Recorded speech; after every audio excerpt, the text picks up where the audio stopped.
दोस्तों, मैं सुखपाल सिंह खेरा पंजाब का एक एमएलए हूं और विपक्ष का नेता रह चुका हूं पंजाब विधानसभा में। आज आप सबसे मैं चर्चा करना चाहता हूं कि किस तरह हमारे देश में नॉन इश्यूज जो हैं वो सेंटर स्टेज लेकर के रखते हैं और जो आम जनता के बहुत बर्निंग इश्यूज हैं उनका कहीं जिक्र नहीं होता, ना मीडिया में होता है, ना और कहीं डिस्कशंस में होता है, ना अखबारों में होता है।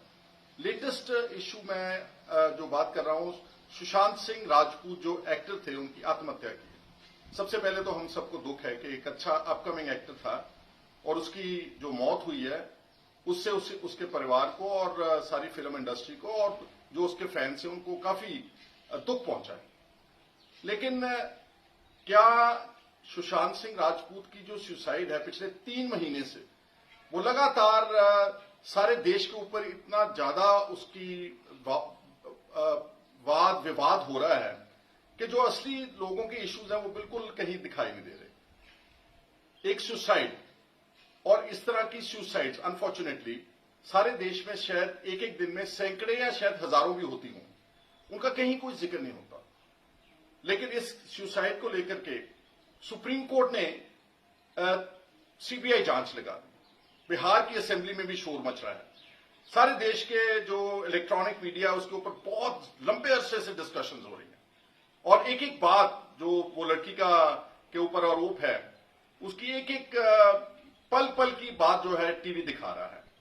इसके मुकाबले में जो इस देश में तमिलनाडु से लेकर के पंजाब शायद एक साल में हजारों किसान और खेत मजदूर हर साल आत्महत्या करते हैं क्योंकि वो बहुत बड़े कर्ज में डूबे हुए हैं। इस देश की जो नीति है एग्रीकल्चर के प्रति उसकी नाअहलियत के कारण वो अपनी जानें गंवा रहे हैं। उनका तो एक कारण है अच्छा, और उनकी कोई चर्चा नहीं हो रही।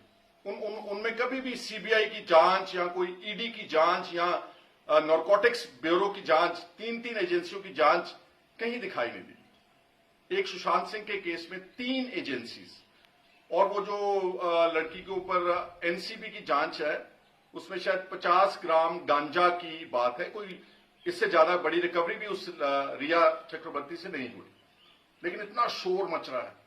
और इसके मुकाबले में हाल ही में अगर बात कर ले जो कोविड की सिचुएशन है उसमें बहुत बड़े पैमाने के ऊपर लोग इफेक्ट हुए हैं, बहुत ज्यादा मौतें हुई हैं। उसको लेकर के हमारा जो हेल्थ केयर सिस्टम है उसके बारे में कोई ज्यादा चर्चा नहीं हो रही। कोविड के दौरान ही माइग्रेंट लेबर जो है, गरीब आदमी, वो हजारों किलोमीटर पैदल चल के अपने गांव मध्य प्रदेश और उत्तर प्रदेश और बिहार में गए थे। जाते जाते रास्ते में दर्जनों लोग मारे गए एक्सीडेंट में, ट्रकों ने और ट्रेनों ने उनको मार दिया। उसके ऊपर सुप्रीम कोर्ट ने कोई जांच के आदेश नहीं दिए। वैसे भी सारे देश में बहुत बड़े घोटाले होते हैं जहां ताकतवर पॉलिटिकल लोग, पावरफुल लोग इस देश को दोनों हाथों से लूट रहे हैं। उनके ऊपर ये 3 एजेंसियों की कभी मैंने जांच नहीं देखी। मैं अगर पंजाब की बात करूं तो 2-3 हादसे हमारे यहाँ ऐसे स्कैंडल्स हुए हैं जिसमें सीबीआई की जांच या ईडी की जांच चाहिए थी लेकिन नहीं हुई। आज से तकरीबन 1 साल पहले दुशहरे के दिन एक ट्रेन ने अमृतसर के पास 150 लोगों को रौंद दिया, मार दिया, उसमें कोई जांच नहीं हुई। अभी हाल ही में पंजाब में माजा के जो डिस्ट्रिक्ट्स हैं, तरन तारण, अमृतसर और गुरदासपुर में 150 लोग जहरीली शराब पी करके मारे गए। अक्सर किसी ने तो जहरीली शराब बेची है, बांटी है, जो डिस्टिलरियों के मालिक हैं, ताकतवर पॉलिटिकल लोग हैं, लेकिन उनके खिलाफ कोई सीबीआई की जांच नहीं, कोई ईडी की जांच नहीं, किसी तरह की जांच नहीं। अभी हमारे पंजाब में पोस्ट मैट्रिक स्कॉलरशिप जो है दलितों का एक वजीफे की एक स्कीम है गवर्नमेंट ऑफ इंडिया की, उसमें एक बहुत बड़े सरकारी अफसर ने, एडिशनल चीफ सेक्रेटरी ने, उसी महकमे ने, सोशल वेलफेयर डिपार्टमेंट ने अपने ही मिनिस्टर के खिलाफ, मिस्टर साधु सिंह धर्मसोत हैं कांग्रेस के, उनके खिलाफ इल्जाम लगाए कि 63 करोड़ रुपया ये हमारे मिनिस्टर रूलिंग पार्टी के, उनके ही अफसर लगा रहे कि ये खा गए हैं। उसमें कोई सीबीआई की जांच नहीं है, कोई ईडी की जांच नहीं है। और वैसे भी देश में इतने इंपॉर्टेंट बर्निंग इश्यूज हैं कि पिछले जो रिपोर्ट आई है 3 महीनों में जो हमारी इकोनॉमी है वो ऑलमोस्ट 23% जीडीपी जो है वो श्रिंक कर गई है, कॉन्ट्रैक्ट हो गई है, उसमें गिरावट आई है। और इस बड़े पैमाने पर जब इकोनॉमी जो उसमें निखार आता है जीडीपी में, उससे लाखों लोगों की जिंदगियों के ऊपर, करोड़ों लोगों की जिंदगी इफेक्ट करती है, लेकिन उसकी कोई चर्चा नहीं है टीवी स्टूडियोज में, बहस में। बेरोजगारी की कोई चर्चा नहीं है। किसानों की मैंने बात की कि अभी भी किस तरह बहुत बड़े पैमाने पर जो 3 ऑर्डिनेंस लेकर आए मोदी साहब की सरकार, जिसमें किसानों को खदशा है कि मिनिमम सपोर्ट प्राइस खत्म होगी और उससे हमारा, और उसको प्राइवेटाइज किया जा रहा है सारे सिस्टम को। उसमें अंबानी, अडानीज और ताकतवर जो कॉर्पोरेट हाउसेज हैं उनको एग्रीकल्चर सेक्टर की खरीद में बैकडोर एंट्री दी जा रही है, उस पर कोई बहस नहीं है। रोजाना हजारों की तादाद में किसान सड़कों के ऊपर उतरे हुए हैं, लेकिन कहीं छोटी मोटी सी खबर दिखा करके एक आधी लाइन प्रिंट मीडिया में आती है, इससे ज्यादा कुछ नहीं होता।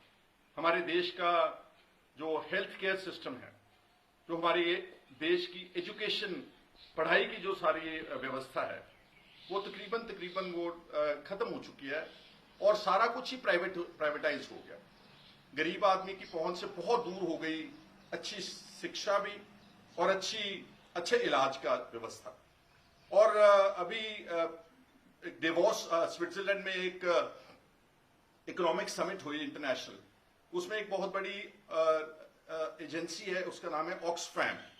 उस ऑक्सफैम ने वो सारी दुनिया की आर्थिक सिचुएशन को, इकोनॉमी को स्टडी करती हैं और खास तौर के ऊपर थर्ड वर्ल्ड कंट्रीज हैं, इनके ऊपर वो रिसर्च करती हैं। तो ऑक्सफैम ने रिपोर्ट दी है इसी साल कि जो भारत है, चाहे वो देश गरीब है, लेकिन सबसे ज्यादा बिलियनर्स इसी देश में हैं। और उन्होंने ये भी रिपोर्ट में कहा है कि जो इस देश के ताकतवर अमीर लोग हैं, जैसे अंबानीज हैं, अडानीज हैं, टाटाज हैं, बिरलाज हैं, महिंद्राज हैं, 1% लोगों के पास इस देश का 73% सरमाया उनके पास जमा है, इकट्ठा है, पूंजी। तो आप अंदाजा लगा लें कि बाकी 99% लोगों के पास केवल 27% जो सरमाया और जो वेल्थ है इस देश की साधन है। तो क्या इतना बड़ा जो है फर्क है अमीरों और गरीबों में, और ये फर्क जो है बढ़ता चला जा रहा है, लेकिन इसके ऊपर कोई बहस सार्थक किसी स्टूडियो में, कहीं अखबारों में मैंने तो कोई पॉजिटिव डिस्कशन आर्गुमेंट नहीं सुनी। और मैं आपको ये बोलना चाहता हूं, आप जानते भी हैं कि जितने भी बड़े टेलीविजन चैनल्स हैं, या तो ये पॉलिटिकली पावरफुल लोगों के चैनल्स हैं, या फिर ये कॉरपोरेट घरानों के ही चैनल्स हैं। जिन लोगों का भी मैंने नाम लिया, ये इन लोगों के हैं। तो इनका क्या है मतलब? इनका मतलब है कि पैसे कमाना है, कि हमारा कौन सा माल जो हमारा सबसे ज्यादा बिकेगा। इनको अपनी टीआरपी रेटिंग से मतलब है। इनको नहीं मतलब कि इस देश के रूरल एरियाज में कहीं बलात्कार हो रहा है या कोई औरतों के खिलाफ बहुत बड़ा क्राइम हो रहा है, इनको कोई मतलब नहीं है। इन्होंने अपनी टीआरपी रेटिंग्स देखनी है, और टीआरपी रेटिंग्स के कारण ये सुशांत राजपूत का मसला पिछले 3 महीनों से अपने टेलीविजन चैनल्स के ऊपर इतने जोरदार ढंग से उभार रहे हैं कि हम सबका फोकस है उसके ऊपर। और उसके बाद उसी विवाद में फिर कंगना रनौत की जो एक्ट्रेस हैं, उनकी एंट्री होती है। उनका उद्धव ठाकरे से वाद विवाद, मैं देख रहा था कि कंगना को चलो वाई प्लस सिक्योरिटी, मतलब I don't think it makes any sense at all, पर चलो उनको सुरक्षा दे दी गई है। अब उनकी एक एक मूवमेंट के ऊपर जो टेलीविजन हैं, वो यहां तक कि विमान में, एयरक्राफ्ट में घुस करके भी उनकी इंटरव्यूज करने की कोशिश की है। और मैं देख रहा था कि कंगना रनौत सेलिब्रिटी है, नो डाउट एक्ट्रेस हैं, उनकी कोई भी चर्चा, कोई बात है तो कितने 14 मिलियन लोग देख रहे हैं, ऑलमोस्ट 1.5 करोड़ व्यूअर्स। उसमें कंटेंट क्या है? उसमें इस देश की बेहतरी के लिए, गरीबों के लिए, रोजगार के लिए, पढ़ाई के लिए, या सेहत की जो हेल्थ केयर सिस्टम उसके लिए क्या है? Other than gossip and other than तू मैं, इसमें कुछ नहीं है। और मैं तो समझता हूं कि इस देश का जो एजेंडा है, अब इलेक्ट्रॉनिक मीडिया और मीडिया के चैनल और अखबारें सेट कर रही हैं।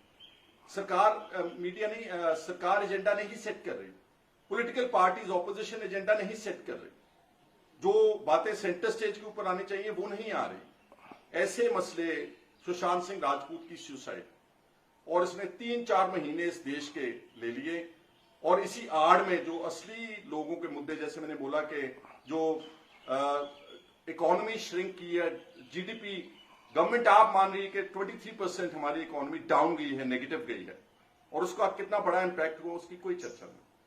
तो मैं तो यही सिर्फ कहना चाहता हूं कि ठीक है, देखना पड़ता है टीवी चैनल्स और सारी की बात, सबकी बात सुननी पड़ती है, बट डेफिनेटली एक बात पक्की तय है कि हमारा देश नॉन इश्यूज के ऊपर, नॉन प्रोडक्टिव इश्यूज के ऊपर, जो चीजें किसी की जिंदगी को बेहतर नहीं बना सकती, उनके ऊपर चर्चा हो रही, और जो देश की तरक्की हो रही है, ऑफ कोर्स ये नहीं मैं बोल रहा, लेकिन काफी हद तक देश की तरक्की शहरों तक लिमिटेड है। बड़े बड़े मॉल्स बन गए हैं, बड़े बड़े 8 लेन हाईवेज बन गए हैं, सारे टोल रोड्स हैं, लोग अपनी जेब से पैसा देकर के वहां चल रहे हैं। लेकिन जो असल इश्यूज हैं कंट्री साइड के, रूरल इंडिया के गरीब आदमी के, अभी भी बहुत गुर्बत है इस देश में। दो वक्त की रोटी खाने के लिए मोहताज हैं लोगों के पास, गरीबों के पास अभी कपड़ा नहीं है, मकान तो बहुत दूर की बात है, बहुत लोग अभी स्लम एरियाज में रहते हैं। और बहुत इंपॉर्टेंट इश्यूज जो पार्लियामेंट में और वहां डिस्कस होने चाहिए, वो टीवी स्टूडियोज में इस तरह की बहस को लेकर के उसको डिफ्लेक्ट कर रहे हैं, और अपने पैसे तो अपनी टीआरपी बढ़ाने के चक्कर में, अपना माल बेचने के चक्कर में हम सबको और हमारे सबके इश्यूज जो बने हैं उनको नजरअंदाज किया जा रहा है। यही मेरा आज का मुद्दा था। वैसे तो पंजाब में हम नॉर्मली पंजाबी में बात करते हैं, लेकिन क्योंकि आज मैंने सोचा कि सारे देश की बात है, और इसमें आज मैंने अपना हिंदी बोलने की कोशिश की है। हमारी हिंदी आपको मालूम है कि पंजाब की मिक्स्ड होती है, पंजाबी टाइप हिंदी होती है। अगर आपको लगा कि उसमें कोई कमी है तो मैं उसके लिए माफी मांगता हूं।